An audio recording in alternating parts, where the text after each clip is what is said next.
नमस्ते दोस्तों, स्वागत है आप सभी का मेरे चैनल में। आज आपको मैं बताने जा रही हूँ द्रौपदी 5 पांडवों के साथ संबंध कैसे बनाती थी की कहानी के बारे में। दोस्तों, आप सभी को मेरा ये वीडियो कैसे लगा मुझे कमेंट्स में ज़रूर बताइए और साथ ही साथ मेरे चैनल को लाइक और सब्सक्राइब करना ना भूलें। तो शुरुआत करते हैं आज की कहानी। द्रौपदी 5 पांडवों के साथ संबंध कैसे बनाती थी। संभवतः द्रौपदी भारत की वह प्रथम महिला है जिसके 5 पति थे।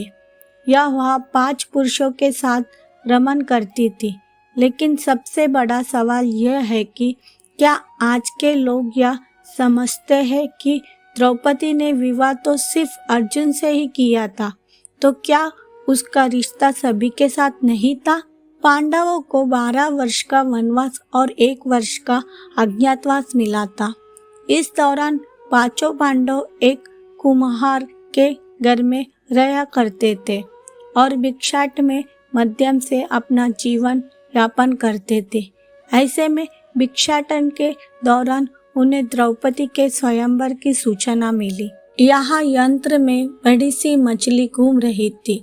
उसकी आंख में तीर मारना था और वहाँ भी तैल पत्र में उसकी परछाई देखकर यहाँ भी कि एक नहीं पूरे 5 तीर मारने थे। अर्जुन ने यह प्रतियोगिता जीत ली। तब जरासंध, शल्य, शिशुपाल तथा दुर्योधन, दुशासन आदि कौरव भी उपस्थित थे। उस दौरान बहुत विवाद हुआ कि 5 पांडव ब्राह्मण वेश धारण कर पहुंचे थे, लेकिन श्री कृष्ण के दखल से आखिर द्रौपदी का विवाह हो गया। 5 पांडव से उसका विवाह कैसे हुआ या 5 पांडव की वह पत्नी कैसी बन गई, यह बहुत लंबा किस्सा है। कहते हैं कि द्रौपदी अपने पिछले जन्म में बहुत सुंदर युवती थी। सर्वगुण संपन्न होने के कारण उसे योग वर नहीं मिल रहा था, इसलिए उसने भगवान शंकर की तपस्या की और तब शंकर जी प्रकट हुए। उस समय द्रौपदी ने हड़बड़ाहट में 5 बार वर मांगे, इसलिए उससे शिव जी ने वरदान के कारण इस जन्म में 5 पति प्राप्त हुए। जब भगवान शिव ने द्रौपदी को 5 पति प्राप्त होने का वरदान दिया था, तब वह भी ये जानते थे कि उसे अपने 5 पत्नियों के साथ पत्नी धर्म निभाने में समस्या होगी। इसलिए उन्होंने द्रौपदी को ये वरदान भी दिया कि वह प्रतिदिन कन्या भाव यानी कौमारी को प्राप्त कर लेगी। इसलिए द्रौपदी अपने 5 पतियों के कन्या भाव में ही प्राप्त हुई थी। हालांकि कहा जाता है कि संतान को जन्म देने के लिए भगवान श्री कृष्ण ने उनसे ये सुझाव दिया था कि हर साल वह पांडव में से किसी एक के साथ ही समय व्यक्त करेगी। साथ ही जिस समय वह अपने कक्ष में किसी एक पांडव के साथ हो तो उनके कक्ष में कोई और पांडव प्रवेश ना करे। यदि कोई पांडव ऐसे गलती से भी कर लेता है तो उसे 1 वर्ष का देश निकाला भुगतान होगा।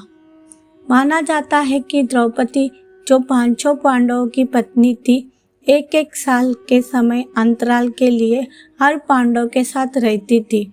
उस समय किसी दूसरे पांडव को द्रौपदी के आवास में घुसने की अनुमति नहीं थी। इस नियम को तोड़ने वालों को 1 साल तक देश से बाहर रहने का दंड था। एक बार यह दंड अर्जुन को भुगतना भी पड़ा था। अर्जुन और द्रौपदी की 1 वर्ष की अवधि अभी अभी समाप्त हुई थी और द्रौपदी युधिष्ठिर के साथ का 1 वर्ष का समय शुरुआत हुआ था। अर्जुन भूलवश द्रौपदी के आवास पर ही अपना तीर धनुष भूल आए, पर किसी दुष्ट से ब्राह्मण के पशुओं की रक्षा के लिए उन्हें उसी समय जिसकी जरूरत पड़ी। अंत में क्षत्रिय धर्म का पालन करने के लिए तीर धनुष लेने के लिए नियम तोड़ते हुए वह द्रौपदी के निवास में घुस गए। उस दौरान द्रौपदी युधिष्ठिर के साथ में थी। बाद में इसका दंड स्वरूप अर्जुन को 1 साल के लिए राज्य से बाहर चले गए। इसी 1 साल के वनवास के दौरान अर्जुन की मुलाकात उल्पी से हुई और वह अर्जुन पर मोहित हो गई। ऐसे में वह उन्हें खींचकर अपने नागलोक में ले गई और उसके अनुरोध करने के पर अर्जुन को उससे विवाह करना पड़ा। कहते हैं कि दोनों 1 वर्ष के साथ रहे। अर्जुन और नागकन्या उल्पी के मिलने से अर्जुन को एक वीरवार पुत्र मिला जिसका नाम ऐरावत रखा गया। द्रौपदी के 5 पुत्र थे। द्रौपदी 1-1 वर्ष के अंतराल से 5 पांडवों को 1-1 पुत्र को जन्म दिया था, लेकिन दुर्भाग्य की इन 5 पुत्रों को अश्वत्थामा ने मार दिया था। दोस्तों, हम फिर मिलेंगे नई कहानी के साथ।